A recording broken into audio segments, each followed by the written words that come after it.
Hello, and welcome back to the Complicated Kids podcast. I'm your host, Gabrielle Nicolay, and today I'm joined by Layla Salek. Layla, welcome. Hi, nice to meet you. Nice to be here. We are going to be talking about forgiveness, and we'll get into that in a second, but I'd love for you to tell the folks a little bit about yourself. Okay, I'm Dr. Layla Salek. I have a PhD in behavior, and for 2 decades, I had a private practice where I taught families and teachers and staff, whoever worked with children that had behavior disorders of any kinds or just complicated behavior. I would teach them behavior, basically behavior psychology, since they were around the children, 24/7. I wanted to empower them. I recently have retired and I started writing my memoir, Chaos in Color. And we will get into that. And I have a charity called Susie Bean Gives. And I have just been really enjoying retired life and writing. I'm almost finished with my second book. And so this is a new adventure, but a fun adventure. Amazing. And I was just telling you before we hit record, Chaos in Color is written that way.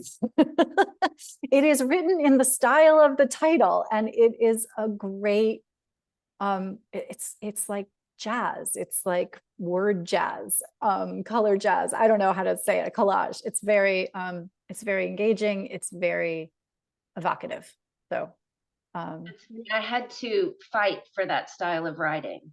I about 15 years ago sat down and tried to write my memoir. I always knew that I wanted to do that.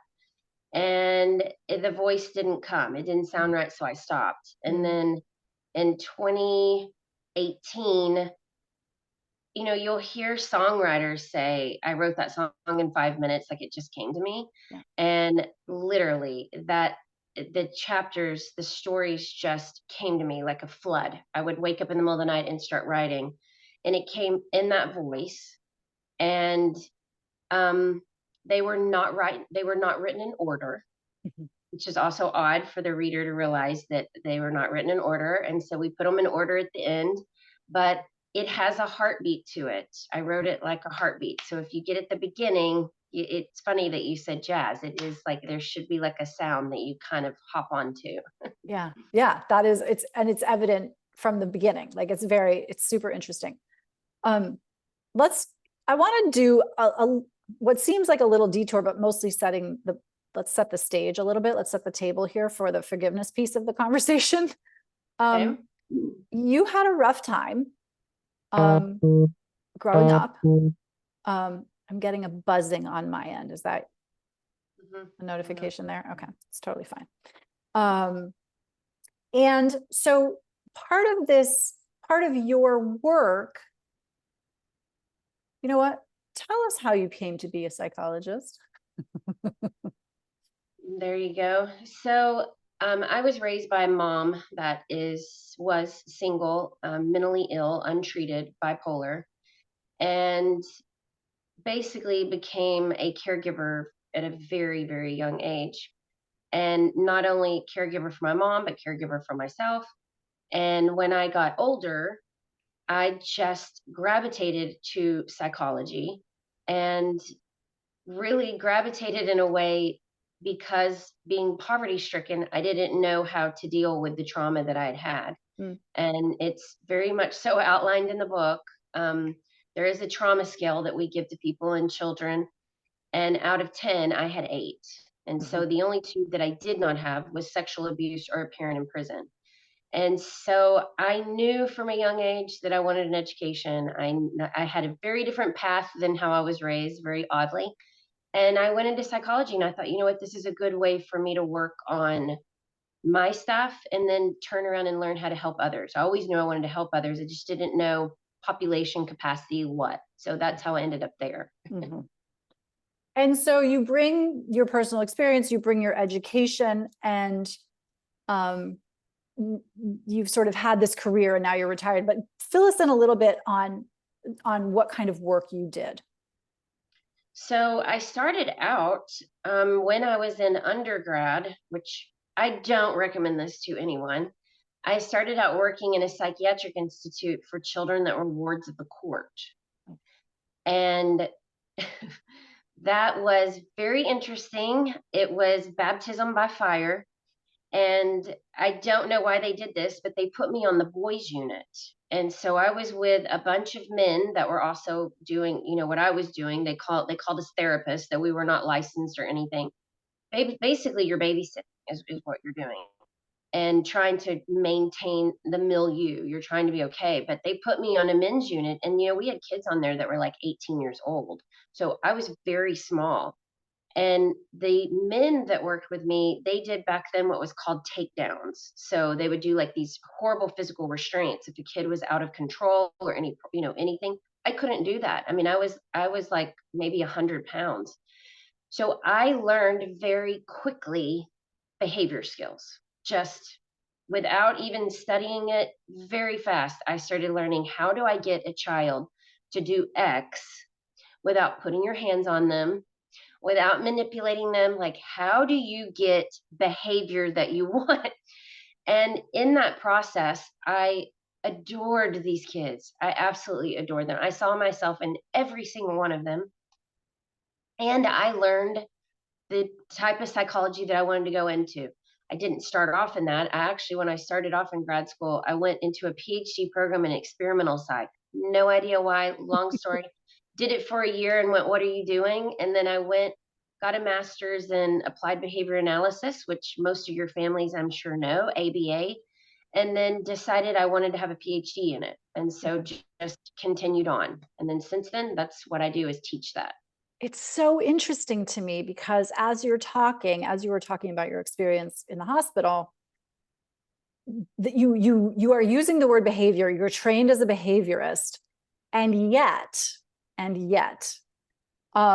there's a difference between the way that you're describing it and the way that you do it. I think this is me I've known you for 5 minutes here, but there's a difference, okay, between the way that you're describing it and the way that I hear you talking about it, and lots of ABA providers, past and present, because what you're describing in the hospital is a control-based, a compliance-based system, and left to not particularly talented people, ABA can also be a compliance-based, control-based system. But that's not what I hear from you. What I hear from you is, I couldn't physically restrain kids, and so I had to get more creative about setting the stage, setting up the environment where they were going to choose to do the things that I wanted them to do. And I'm putting wanted in air quotes because obviously we don't control other people's behavior unless we're physically pushing them into submission. What do you think about that? It's very true. And I mean, when I came up, people were, oh man, I mean, that even gets into another area. I've been an expert witness forever for families. I've had court cases where principals have sat on top of kids and almost crushed their rib cage because they couldn't get them to do what they wanted to do. I've had them put kids in basically a box and lock them in where they've gone to the bathroom in their pants because they've been in there forever. I mean, the stories that I have dealt with are horrendous. And what I decided to do with my private practice was very, very different. Most of the time people will drop their children off at an ABA specialist or psychologist, and they'll do therapy and then they bring them home. But not a lot has changed at home. The kid will go to the therapist and be perfect, but then they go back home and not a lot's changed. Not a lot's changed at school. It's all kind of still very, chaotic and complicated. And so what I did is I went, you know what? I'm going to kind of be like a professor, where I'm teaching a class, but I'm going to teach the class to a class of one or two, which would be the parents or the nanny or the grandparents, whoever's living in the household, then the teachers and the staff, whoever is dealing with this child. I'm going to teach them about their child. I'm going to empower them, teach them, because they're going to be kind and sweet and have compassion and respect for their child, and teach them how to do behavior. They're going to be with them forever. And what I found was, those children's behavior, I would dismiss so quickly. And I would always say I was like Nanny McBeak, because I would come in and parents and kids, nobody really wanted me there, but it was kind of out of necessity. I mean, I deal with kids that have very severe behaviors. And then by the time I was dismissing, nobody wanted me to leave.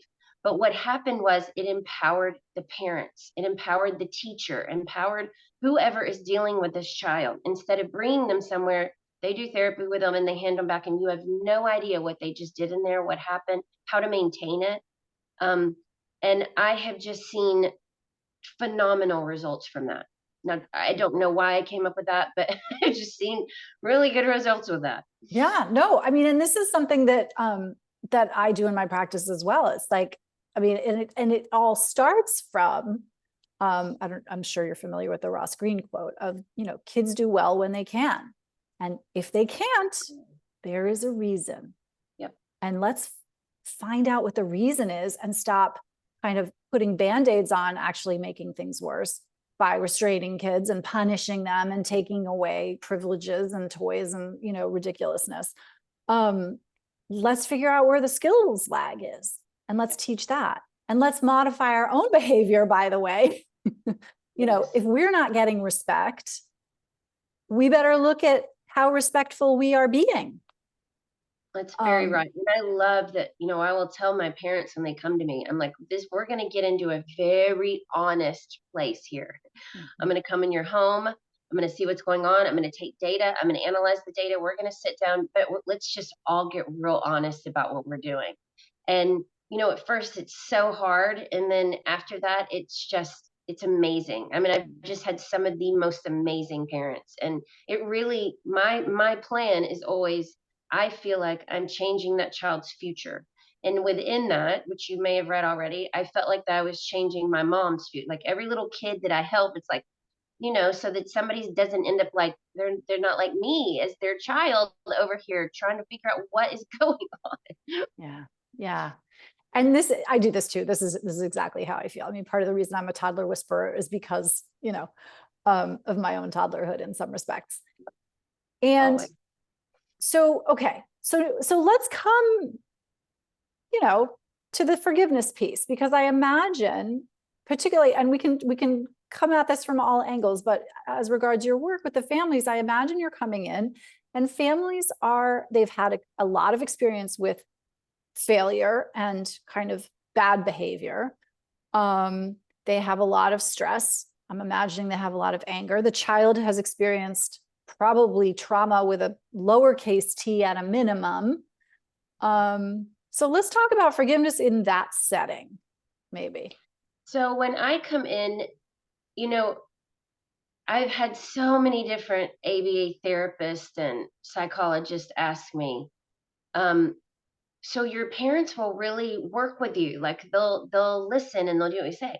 And what I always say is when they came to me, they came to me really out of necessity. Their child now is on a ridiculous amount of medication, so many different diagnoses, everybody's broken. Parents are mad at the school's mad at the parents, they may have even been kicked out, kid is mad, everybody, it's just broken, like it's all falling apart. And so somebody said, we need help. And I have just always in Houston been where people come if it's a very, very severe case. And what I have found is I make sure that the whole family, we're all in this together, we're all dealing this together. And I set up a psych team around them to kind of wrap around services for them so that they get help. But one of the things that's huge is everybody has to start forgiving in here. The child, and they may not come to that until later on in life, but they will at some point. Everybody has to start forgiving. And my biggest thing is everyone is doing the best they can. You can only act from a level of your own awareness and consciousness. So a lot of our behaviors that are so unconscious create a lot of suffering and hurt, but you don't mean to. You don't know that if you could do better, you would be doing better. Which is why another reason why I did my practice, I was like, let's empower the parents. But what I found is as they start changing their behavior based on what they're learning, they start seeing, oh, the child's behavior is changing. And then the environment is starting to get healthier. And then out of nowhere, they're becoming advocates for their child. They're not just mad anymore and going, what is wrong with little Timmy? I don't like him. Where do we put him? What do we do with him? How do we medicate him? But then they start advocating. And then I can get the school to where they're like, oh, he's starting to be better because this environment's changed. And now let's look at what we're doing over here. But then it gets to the place where everybody then can start communicating and can start to let their guard down. And really, what starts happening is it's forgiveness. You all have to just get to a place of forgiving each other for what you did not know to do.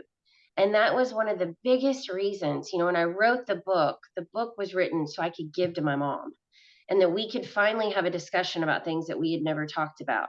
But in that, what I really wanted, I wanted to outline the trauma and really outline the trauma. I don't know where you are in the book yet, but you will get to some places that are traumatic. And it's very much so like you're in it with me in there. Am I doing this?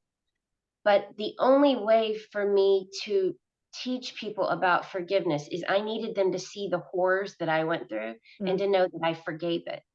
Mm. Gotta forgive it. Why would you carry it? Like you have to forgive it. Well, the kicker is, and I literally was on a call earlier with a mom who was beating herself up, not for her daughter's anxiety, basically, and like kind of getting on her own case. The kicker is we think that that's a strategy. We think that making ourselves feel bad will help us do better in the future. And the opposite is true. Yep. And that's exactly right. And really, you brought up a very good point that I didn't even say. It's not forgiveness for everyone. It's also forgiveness for yourself. Listen, these kids don't come with a handbook.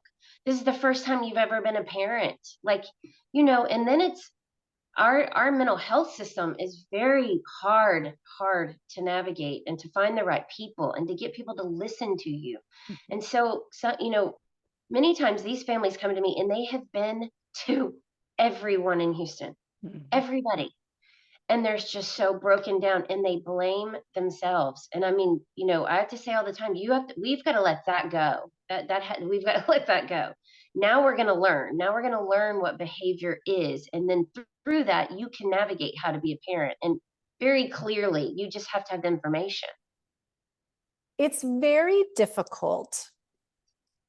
I think it can feel very confrontational for parents when their child is behaving in a manner that does not comport with what I expect. So, right. And this is true for lots of, we call them orchid kids around here, sometimes highly sensitive, neurodivergent, like however you want to call this population. There are kids who they don't behave in the ways that we expect. They are wonderful, talented humans who deserve to be here, have a place.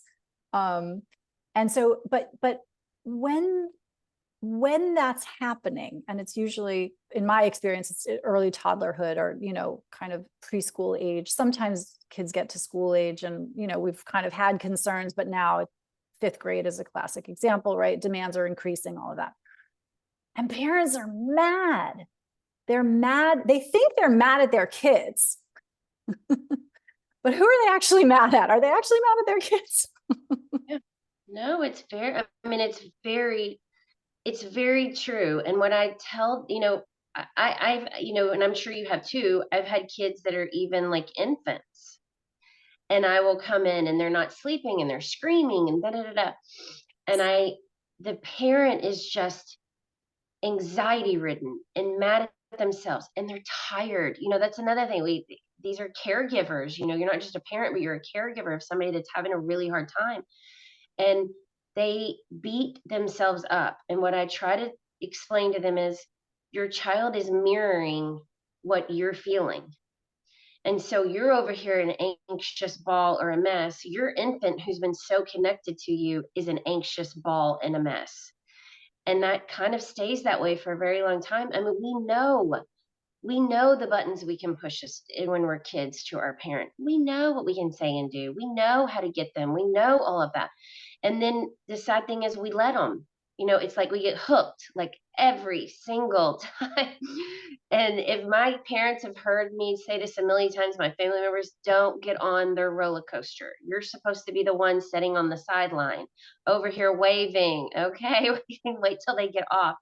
But it is very, it's just, it's so hard. It's so hard. And, It's parenting's hard with a child that doesn't have any type of just coming into this world perfectly fine, whatever our expectations are. Yep. But our expectations are huge. And I'm sure you've had to do this too, is to teach about your expectations. Children will rise to their expectations or they will lower to the expectations.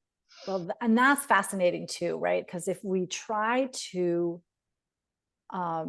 ramrod children, which is what was happening at your hospital, for example, we try to ramrod them through some expectations that are maybe not developmentally appropriate, maybe not attainable for that child in that moment, and we try to force that, we're going to get a very bad result. And when we can scaffold and when we can structure and when we can sort of, the word that came to mind was backchain, which is a very ABA term, but like break things down into manageable chunks. That's what I wanted to say about that. One of my favorite stories about that, I used to be the lead behaviorist for a major school district here. And so any behavior kid I would get and see, they would call me in for major things. And one time they called me in and they said, we can't figure this out, but his behavior is just getting worse. And I was like, okay. I get this folder and he's from China. And they're saying, his behavior is just horrible. We've already recommended all of these testing. Went through anything we ask him to do, he will not do. It seems like he's doing the opposite. And we get him in there, and you know what was wrong? He spoke Mandarin. He didn't speak English so well. Not at all. And this is, so putting on my speech and language hat for a second, like this is also something that I tell parents. We need to make sure that kids can hear us. We need to make sure that they can understand us, because those two things are not the same. And then we need to make sure that they can communicate with us. Like if those are not in place, then we are really wanting to modify our expectations. And support. Our first language, when we come into this world, our first language is music and behavior. So they're going to revert back to behavior if they don't have any idea what you're saying, how to communicate, and it may not look the way you want it to look. And that's always been, it's a joke. It was a joke there for a while when they would call me in and I was like, does he speak English? And they would start laughing. I was like, okay. Because that went on for way too long. Poor kid, that was horrible. Well, and this is what's interesting too, right? If you can make the shift, and this is part of the forgiveness loop here, if you can make the shift and have it be, of course they're behaving this way.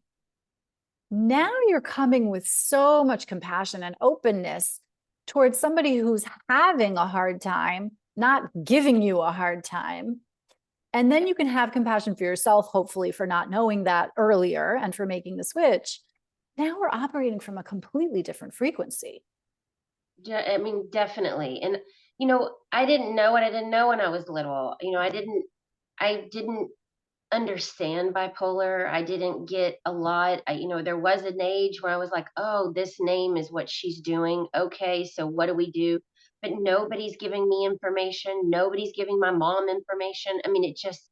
Nobody talked about it. Nobody discussed anything. So it was just all so odd. And I just grew up so angry about all of it. And then at some point I realized, I get into a spiritual practice and a routine and doing all this, and here I work with kids and I talk to families, and it's always so funny what you say, and are you taking it in as well? And at some point it just clicked. Oh, wow, that's right. She didn't do that. She wasn't doing that to me. Like that was the best she could do. And I study Eckhart Tolle every morning. And the very last quote in my book is from him. It's if her past were your past, her pain your pain, her level of consciousness your level of consciousness, you would think and act exactly as she does.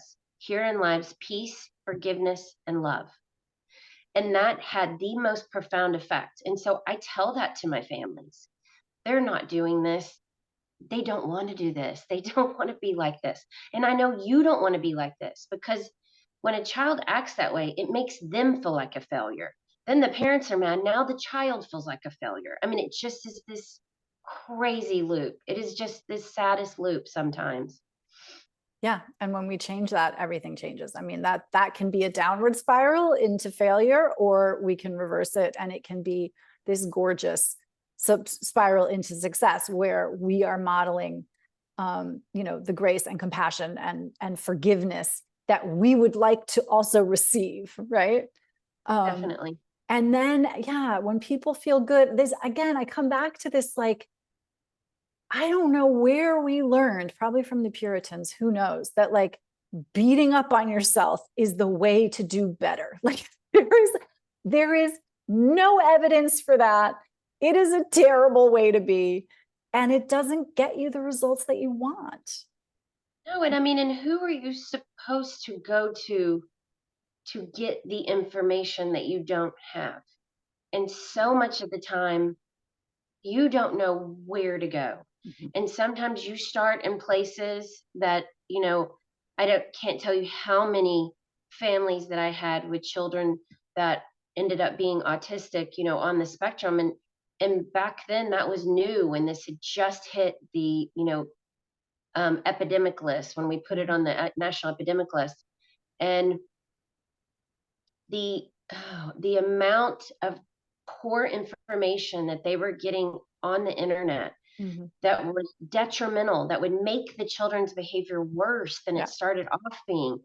And they don't know. They don't know. They're just they're grasping at straws. They're trying anything to get their child where it needs to be. Yeah. And the other thing that we all miss and forget is that when your child has any sort of complication, which I love that you use that word, Mm. complication or disability disorder, whatever it is that they have, something that they're not meeting the developmental milestones as all their friends' kids are meeting.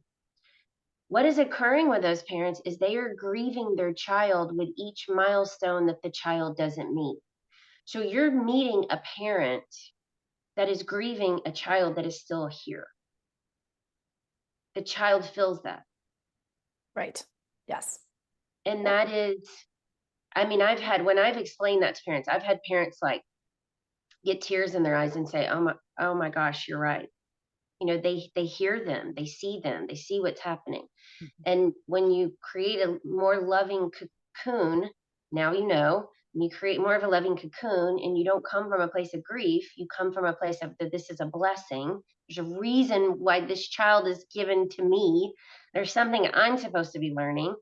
It all starts to change. And then forgiveness can kind of go in there, and a lot of healing starts to occur. And then you can see what's going on in the environment that's creating so much of the behavior that you don't want. You can see it so much more clearly when you are not beating yourself and other people up. Yeah. When you are in a state of grace, forgiveness, compassion, that's when you can task analyze and be like, oh, when I do this, he does that. Okay, maybe I'm going to stop doing this and see what happens. But Mhm. if you're mad all the time or sad or pushing reality away, you don't have access to any of that wisdom. You don't have access to any of that problem solving.